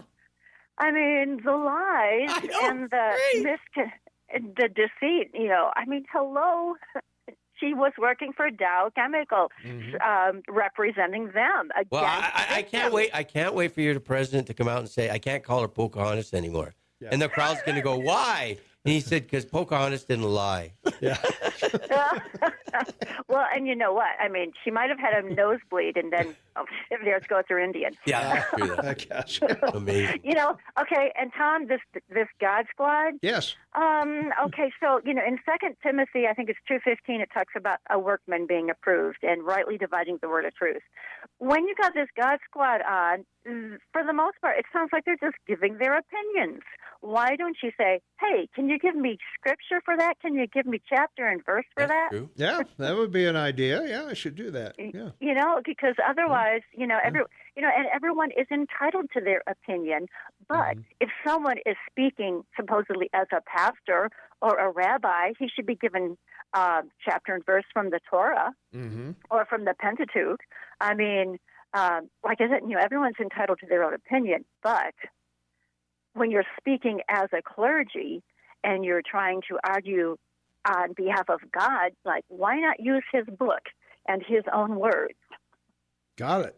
Yeah, that's okay. Right. That works. All right. Are we going to see you tonight?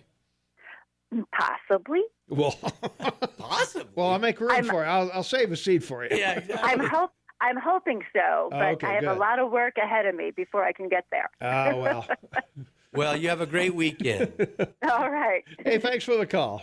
Yeah, we look forward to it tonight. All right, great. All right, sounds good. We got, what do we got? I got 2 minutes or so left here from our text line, 478-8298. The libs are against executing 5 of the most ruthless killers in our prisons today, but every single one of them voted no on the live birth bill. Amazing. Yeah. Bible doesn't say a woman is subservient. It is the man is the leader of the family. Okay, so isn't that pretty much the same thing? Semantics. You say tomato, and I say potato. Yeah, I'm a Canadian, so I've got it wrong. You got it. Well, but I said I wasn't a religious expert. Right? That's true. So, you did. You did. I may have misdefined it, but it wasn't intentional. Yeah, you did. Whatever the word is I'm looking for. Subservient. Yeah, no. Oh, my gosh. All right. Yeah, whatever. Oh, let's see. What else we got going here? Look at our other things here where we get messages, and nothing from our app chat today. Well, there you go. So, in the few minutes we got left, more taxes for a housing fund, new incentives to build affordable homes. That's right. And an update to Bozeman's rules to lower the cost of construction. So maybe they're going to revamp some of the codes that came from Newark, New Jersey, or somewhere. Well, I'm just hoping Jeff Krause will talk to me tonight, because I sort of went off. Last time we were on with him. No, but when we were talking about affordable housing, that's true. And I sort of challenged him about that. I got a little steep. You were going after him. Yeah, I got to apologize. He'll be fine. If you're listening, Jeff, I'm sorry. He'll be all right. Well, I don't know. We got a group of people trying to figure this out. So in 2012, you needed an income of $52,000 to buy a median price Bozeman home, and now you need. The average rent in town is affordable to those making $62,800. Yeah, and your occupancy for rental is like 98%. Something like that. Yeah. Well, it may be down a little bit now because the college kids are gone. Oh yeah, but that's seasonal, right? Yeah, that's seasonal. So you got to make a pretty good piece of change if you're going to buy a home here in Bozeman. So that's a no-brainer. I don't think I'm telling anything that people don't already know. So That is. Well, I seriously look at it from the point of view of what we talked about. It'd be around $75,000. Yeah. I don't see it being less. Yeah. Let's see. From our text line, 478-8298, as a recovering Christian, I invented a new religion called Occupy Thyself. No book to refer to, and I'm too scared. No mo.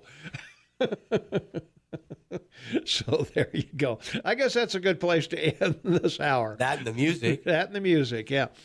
All right, that does it for this hour. Coming back, we're going to try to do 5 things you need to know. We are? Yeah, we'll try and do that. What do you think? Okay. Yeah. You're the man. Go check it out.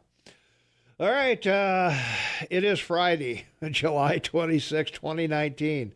Our big gala tonight at the Grand Tree. We'd love to meet you. Come on out, 6 p.m. It's a free event, and we'd love to have you there. So we'll see you out there at 6 tonight.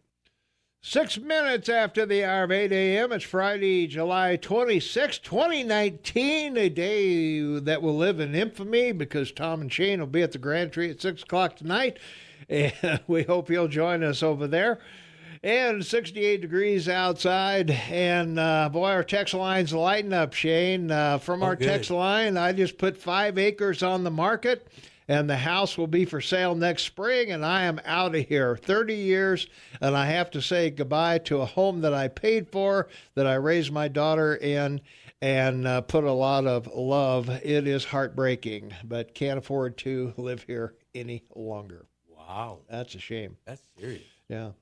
You're feeding us at the Grand Tree. What's on the menu? Well, so far we got water and Oreos.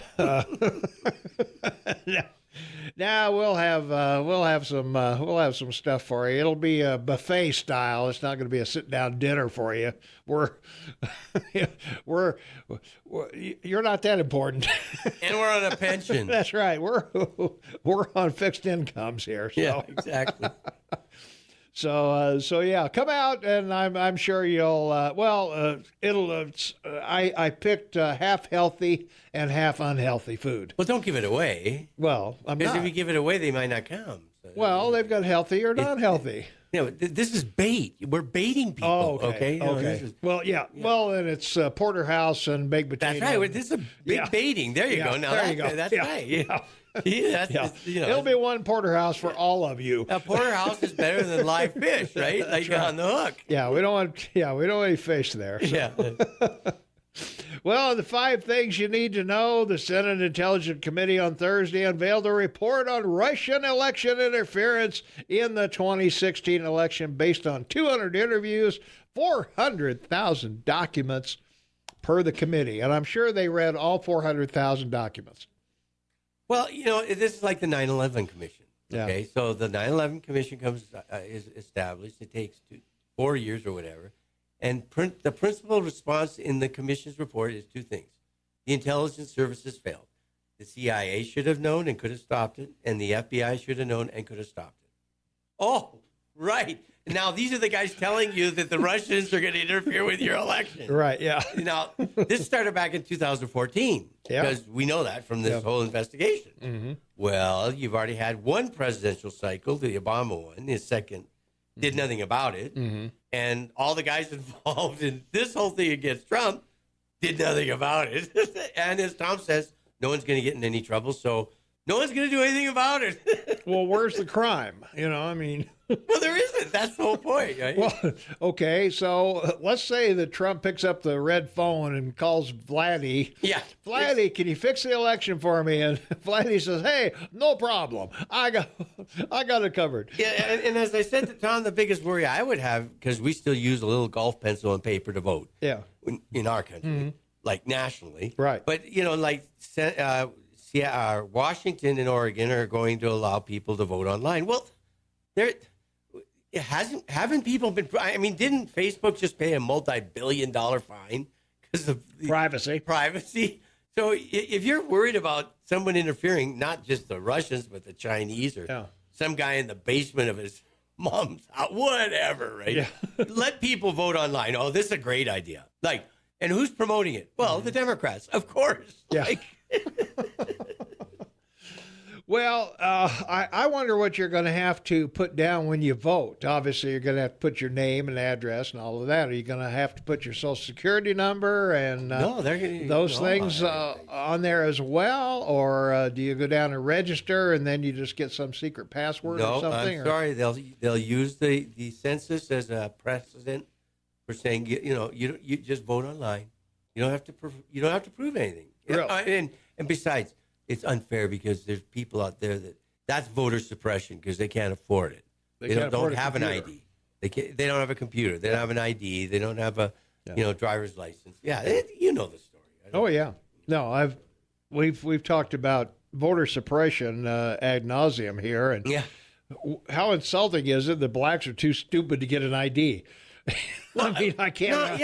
I mean, there's a clip on YouTube where the guy goes talks to all these white people at this university, and they're saying, well, they don't have the knowledge of the internet, or they aren't capable of going to the DMV or whatever.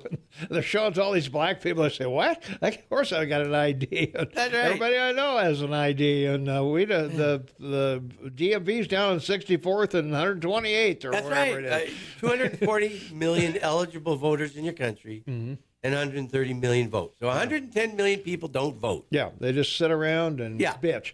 That's right. So that means that, like a third of, 230 million vote, split between basically three groups. The conservatives, the liberals, and the independents. So one group decides the election, independents. And it's not a majority. Always has been. Yeah, it's a plurality. It's never been a majority. Yeah. Well, following Tuesday's launch of 2 missiles into the Sea of Japan, North Korea's state-run media on Friday said the test was a solemn warning to the South Korean military. Don't mess with us. And we talked about this so many times, just last week about Saddam Hussein. I mean, he had a great country, billion-dollar oil industry to spend however he wanted. He had 10 palaces. He'd travel anywhere he wanted. But he had to have what? More? I mean, this guy in North Korea has got nothing. No, he seriously has nothing. And he wants to lose nothing. Yeah. Well, he's got the largest standing army in the world. Oh, right. That's only because they'd be starving otherwise if they weren't clothed and in the military. It's mandatory at 18 for both men and women to join the military. The military, and until they're 28. Yeah. For 10 years, you have to be in the military. Yeah. Well, good for them. Yeah. So they haven't eaten for a week. So this is really great. Well, we'll see. They were pretty quiet for a while after Trump and Un had some, heart-to-hearts. Well, this is coming from China. Yeah. Well, I think so too. This is all coming from China. No, I think so too. I've said China says, hey, you stop testing our stuff. Yeah, what's the deal? Yeah, Xi called him up and said, fire some missiles. I don't want to. You have to fire some. No, I don't want to. No, fire some missiles. You'll go fire a missile. No, I don't want to. He says, well, then we not send you more oil. You're right. Like, wow. Of course. You have it called.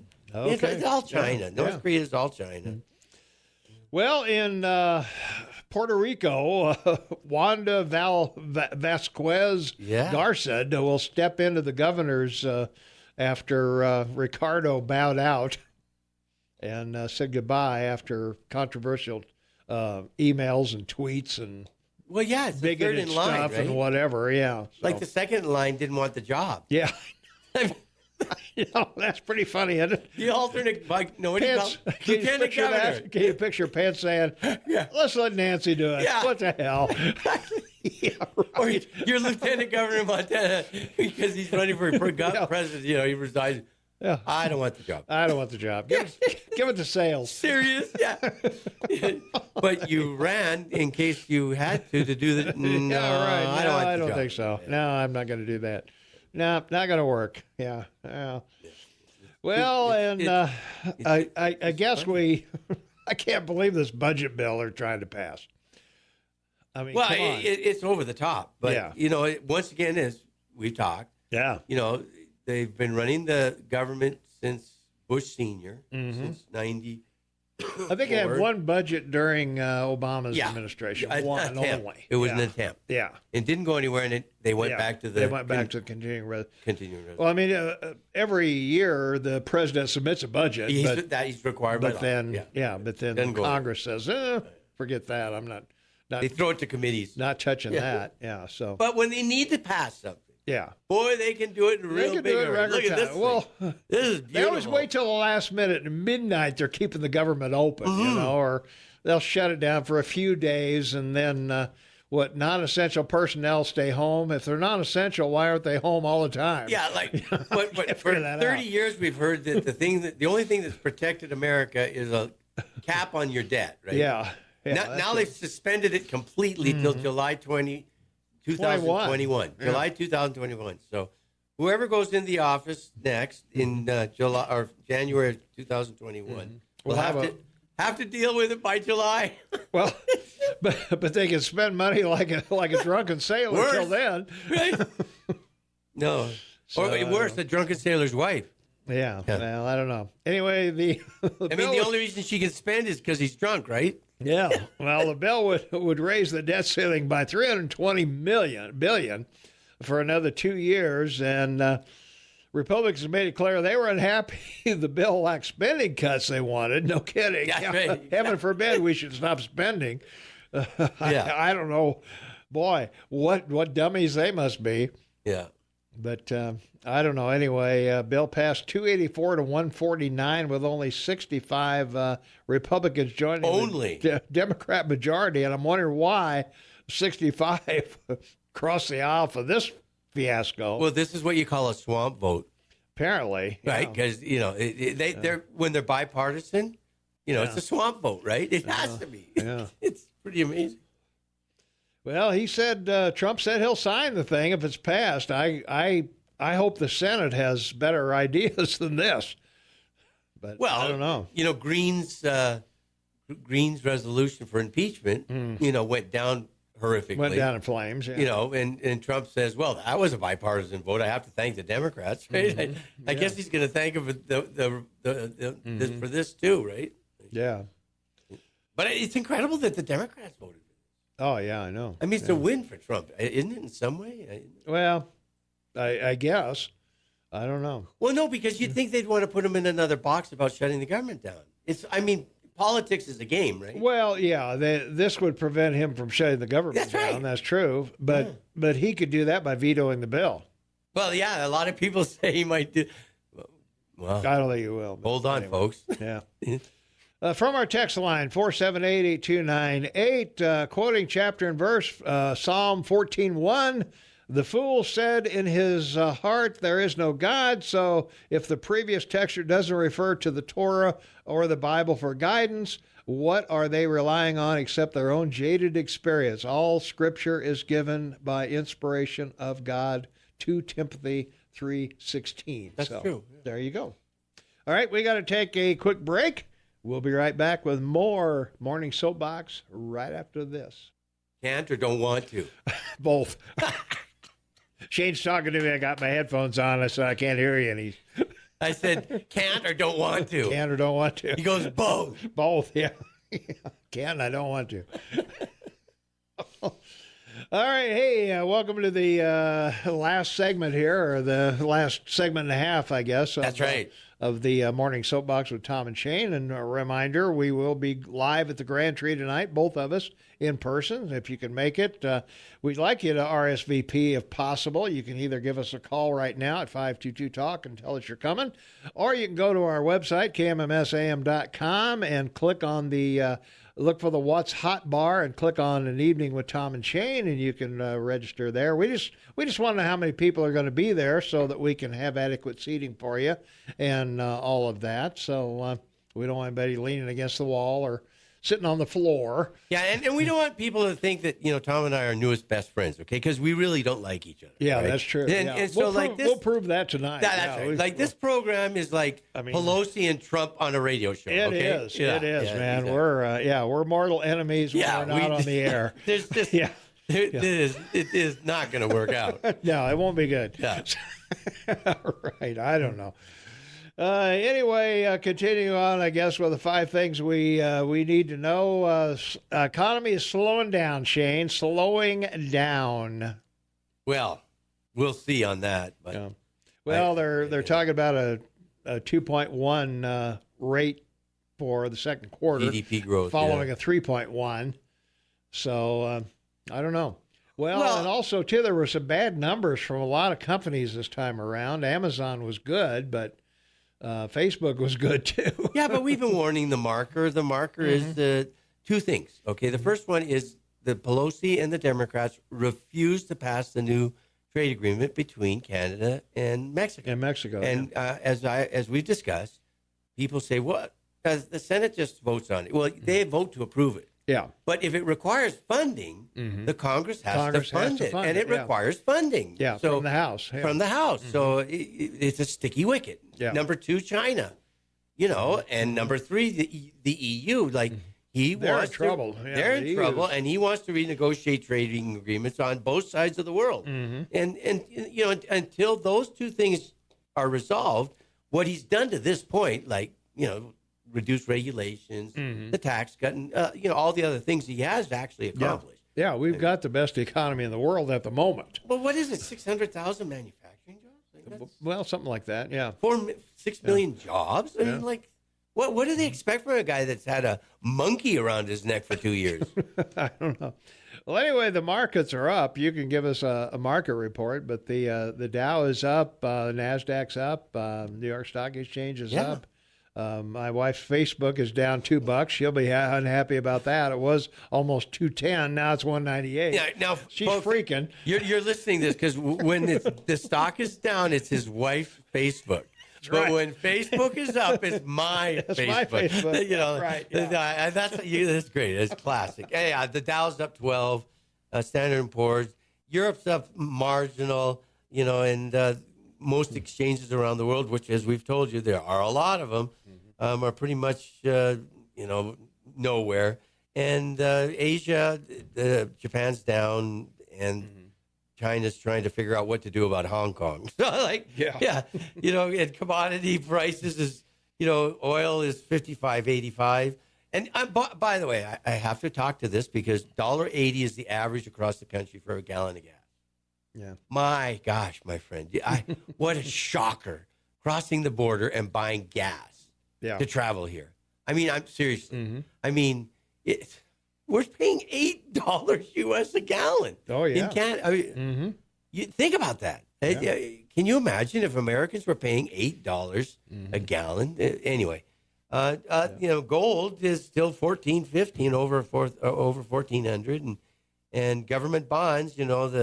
The fix is still there. It's still holding at 2.8 for the 10-year, and the 30 years 2.59. So no movement in the debt, and the currencies are holding in. The euro, I don't know how it's holding at 112, but it is, and the British pound will they have an election or not? Who knows? Yeah, no way to tell. We'll see. Yeah. So, and Venezuela, of course, your favorite currency, right? Favorite currency, yeah. Falling off the side of the planet. Yes, it is. Because it's flat. But there you go. Yeah. Our poll question of the day is scooters in Bozeman, yes or no? Right now, 81% of you say no, too dangerous. 9% say yes, it would help with parking and traffic. And the other entry is there will be blood. Yeah. So, that's right. So there you are. So pretty exciting. Well, it's just one of those things that, what was the Segway? I looked it up. When the guy created the Segway, he thought it was going to change the world. And it did in Silicon Valley. Well, the Segway is not the segue from one subject to another. It's the two-wheeler. It's the two-wheeler thing you stand on. You stand. That's what I'm talking about. Yeah. So people know, Just so you know. And then ultimately the inventor went off a cliff in England somewhere with it because it didn't work out, I guess. Wow. Anyway, lots to talk about. Yeah. Now what? Well, our text question of yesterday, did the Mueller testimony change your mind? 74% said no. He seemed off his game. 9% or 10% said yes. They thought he was credible. And several other comments still have not addressed the whole investigation started by a falsified information. It was a joke. No, I thought he was credible before yesterday. I knew Trump as a crook. No, and Mueller made a mockery of his reputation. No, he's still an idiot. Propaganda, and no. So that was the other things that went on in there. And I shudder to think what this guy's going to be like when he's as old as I am. Well, and this is a dilemma. Like, we got in here last night at 7 o'clock. I told you we left at 4:20. Sure. And then eating with family, talking stuff. All of a sudden it's 10:30, and I got to get up at 4 this morning. Yeah, I know you do. And I've been up like 18 or 19 hours, right? And then I turned to everyone there that are older, like us. Of course. How many hours a night do you sleep? 5 hours, right? I mean, really, it's hard for old people to sleep. It really is. Just because of our age and our physical and physique or whatever. Yeah. But the fascinating thing about it is that you look at a gentleman like that, and I'm, in my humble opinion, I think it was very sad. And another example of the Democratic Party taking advantage or using someone.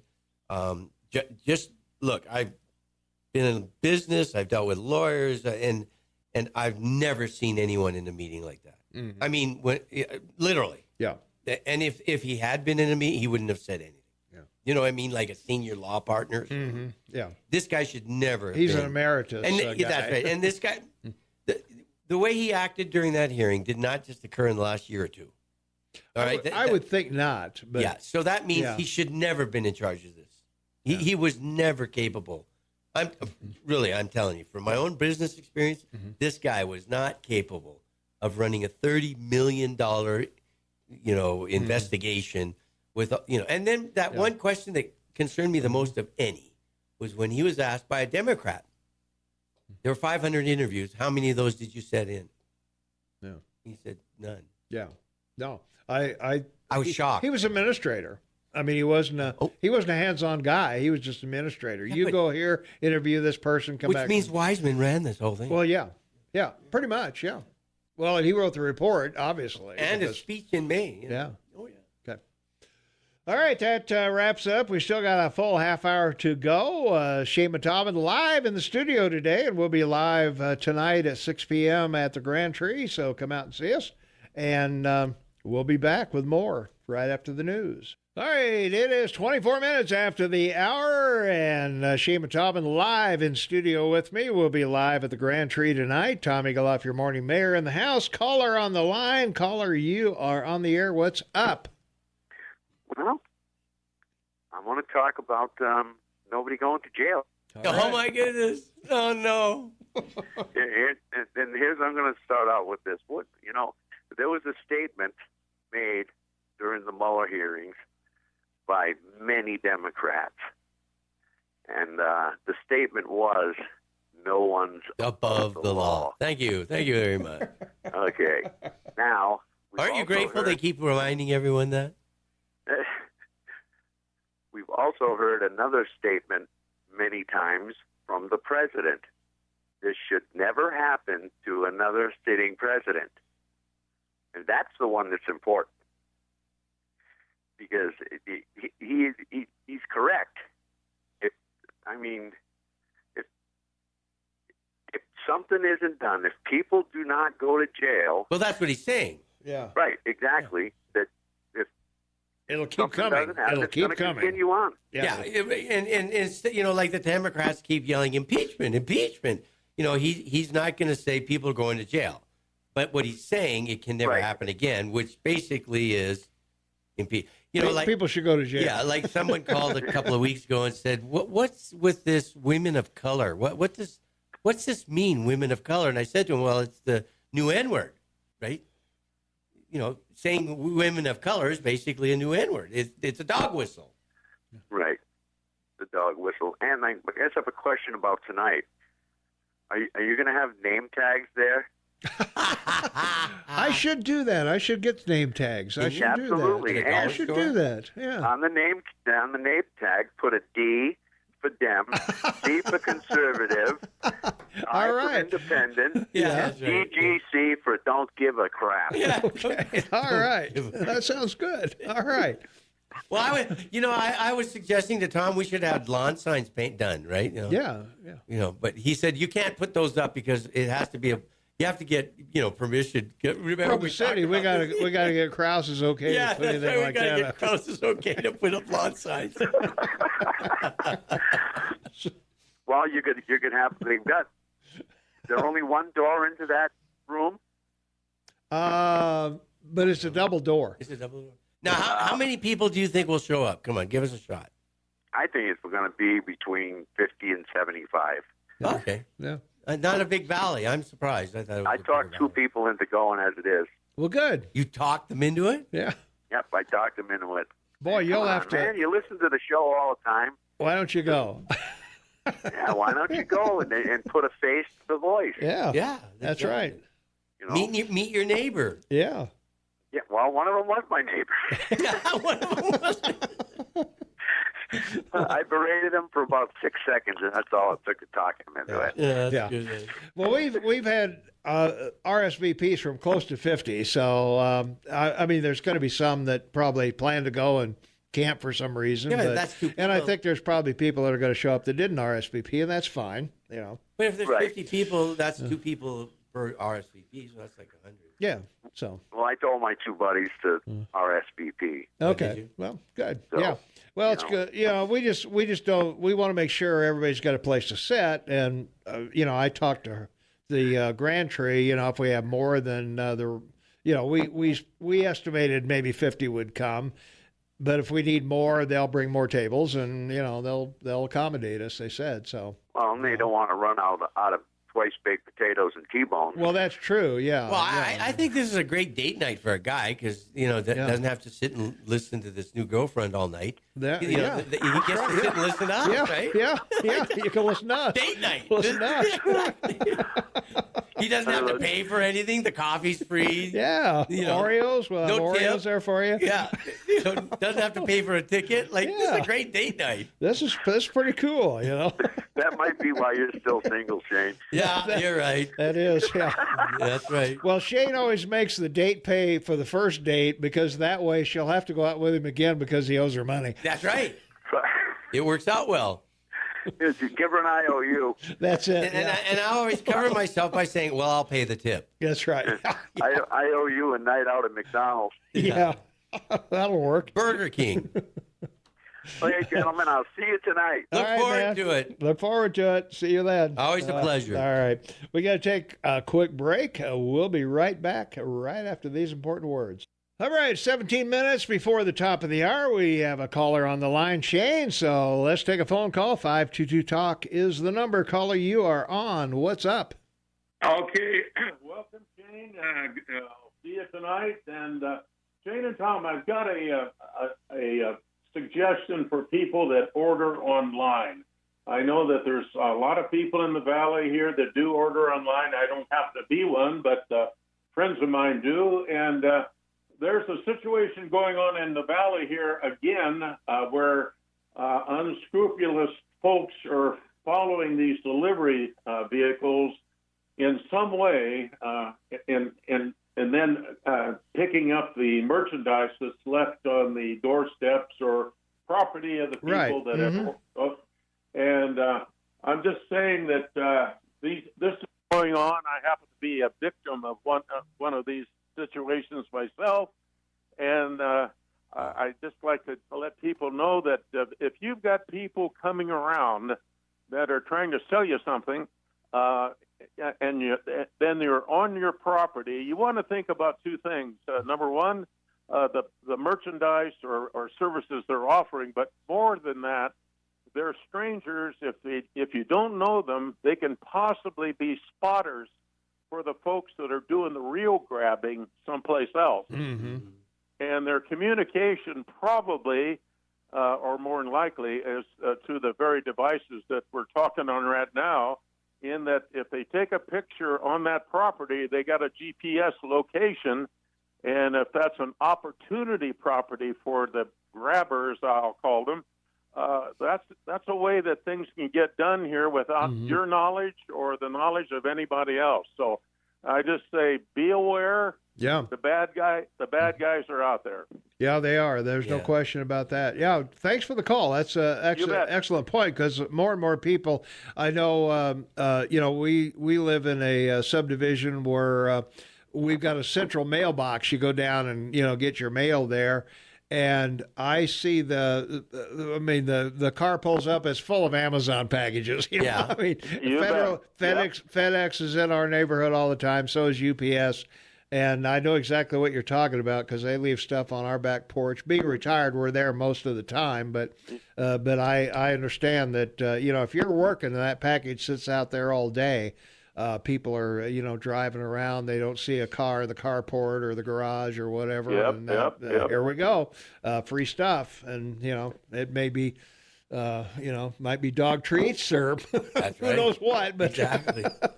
Or in my case, it might be a cell phone. Right? It might be a cell phone or a computer or something like that. So something like that. All right. Thanks, Tom. Well, thanks for the call. We look forward to seeing you tonight. Thanks for the call. Same here. All right. So now, in reference to that, I have to make this comment. Go for it. So one of the funniest things that during the Mueller testimony was the congressman that went after him real hard.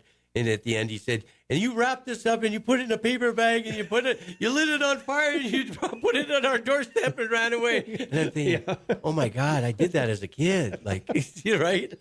That was great. That was funny. Let's take another call. 522-TALK is the number, 522-8255. Caller, you're on the Morning Soapbox with Tom and Shane. What's up? Hey, I just was right before the break when you talked about the slowing economy. Right. I wanted your take on corporate debt. And I think it was Fortune that published some info where a handful of large companies, it's in the trillions, and a lot of these loans that are coming due. And what's your opinion on where that and if and how that's going to play into the whole economy? Well, probably a lot of them are going to just renew the loans. Yeah, absolutely. I mean, say, right now, corporate debt, this is going to stagger you, $77 trillion. In North America, Canada, the United States, corporately. Yeah, but a lot of money. Yeah, it's a lot of money, but they're generating the cash flow to pay the interest. So regrettably, a lot of these companies did it to buy stock back. So what it's in anticipation of is a market drop. I'm just telling you up front. Yeah. It's in anticipation of a market drop. If the market drops, they'll do another financing, right? They'll sell stock because they got the stock to back it up. But they'll sell stock cheap and then pay off the debt that they borrowed to buy stock. Right. So there it is. It's that circle of joy. It's that easy. Yeah. So when the cash flow dries up, then that's where the big correction happens. Well, not necessarily. Yeah. Well, there could be some kind of hammer. It could be something like 2008 or 2009 or somewhere in there. I mean, where you have some bank failures and things like that. But we weathered that without if you remember back there, the stock market went down to 6,000 in March. Yeah. And it was back at 12, which was the normal by December.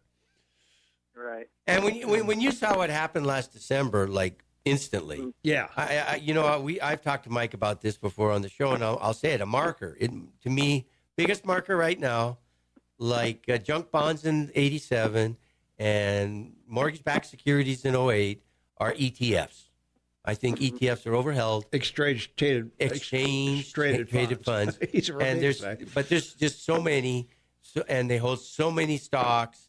And if somebody unleashes some of that, it'll drive the market down because all those stocks will be sold. Yeah. You know what I'm saying? And the other thing to look at is the dividend stocks, because dividends are paid whether the stock goes up or down. That's correct. So look for people to maybe diversify more into dividend stocks to protect themselves their downside, from a downside in the market. So there you go. Did we do good? Did we pass? Yeah, no, that's good stuff. I'm just looking for the answers. Yeah. You still got room tonight at the Grand Tree? Absolutely. We'd love to have you come. How many people? You and your entire family. It would just probably be me if I can. It's been a long week. I don't know if I'll make it, but yeah, it sounds like a good time. Number one on my list would be to meet this guy, Clint. Oh, yeah. I agree. Yeah, I'm looking forward to that. Yeah, well, meeting the listeners is part of this thing that we thought a lot of these people call in, and a lot of people respect what people think, and we have people that call somewhat regularly, and they're kind of part of the show too. So yeah, Clint would love to meet you, I'm sure. Good. And I'm just a crazy Canuck with an opinion. Okay, yeah, that's all he is. Yeah. All right. Hey, thanks for the call. Yeah, we hope you can make it. All right. Thank you. All right. Take care. We got to take a break. Got to get the Rush update in. So here's Rush. 5 minutes for the top of the hour. Shane Montalban, half man, half amazing. Tom Eagle off your morning mayor. We got a caller on the line. Caller, you are on. What's up? Daniel Peterson will be there with an R swinging around. Okay. That's yeah. I might even offend somebody by saying you're talking about socialism, socialism for the rich and capitalism for the poor.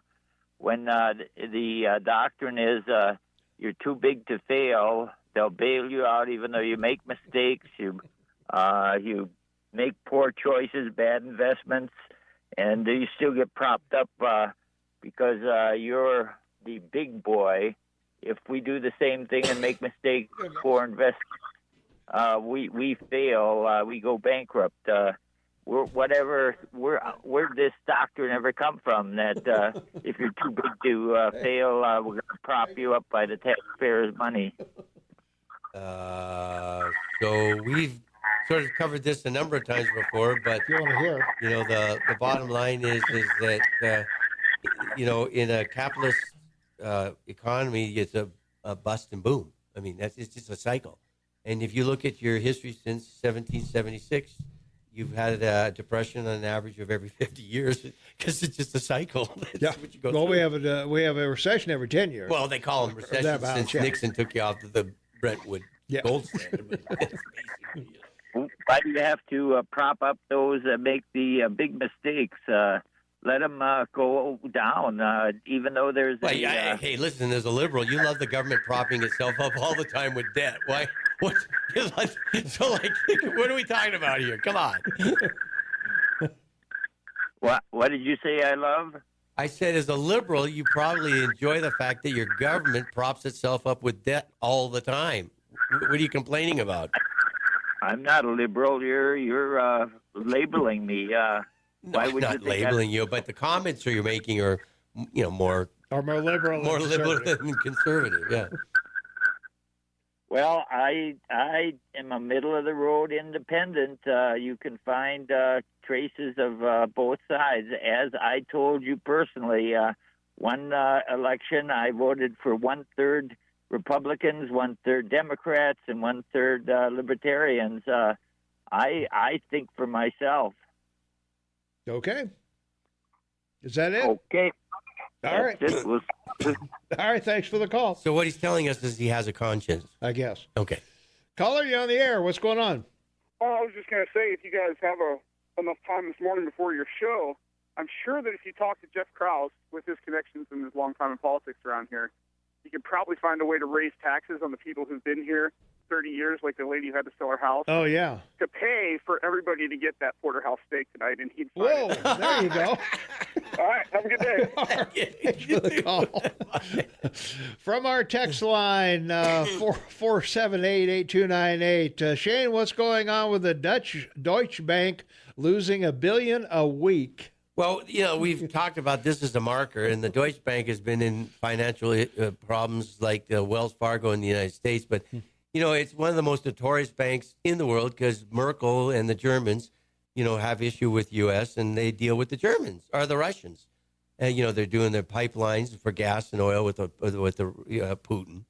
And then you had Crete, where, basically the Russians were hiding their money through the Deutsche Bank in Crete. Yep. And, this has been going on for 50 years. I was going to say, yeah, this is nothing new. Not a big surprise. Nothing new. No, not at all.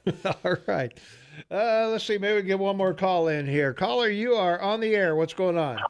Hey, morning, Eagle Man. Hey. Hey there, buddy. Hey, Hey, big dog, man. Glad you made it in safely, man. I did. I did. I don't know how. Hey, with this weather, did you pack your Don Ho shirt and your cutoffs? I did. Well, I may wear shorts, but I'm thinking jeans and my Don Ho shirt. I got my Don Ho shirt. Yeah. There you go. And a story. A story for you. Yeah. Well, hey. Real quick, I got about 30 seconds. Go for it. All right, I'll just give you a quick joke then, guys. Hey, you know in the Bible we're talking about chapter and verse in Matthew 12:25 and Mark 3:25. It says a house divided against itself cannot stand, the words of Jesus Christ. Was he talking about the House of Representatives? I think so, yeah. I think so. There's such a schism between these four freshman congressmen and Nancy Pelosi. I think we really ought to feed off of that. All right. We're to start calling those four the real speakers of the House. All right. Gotta go.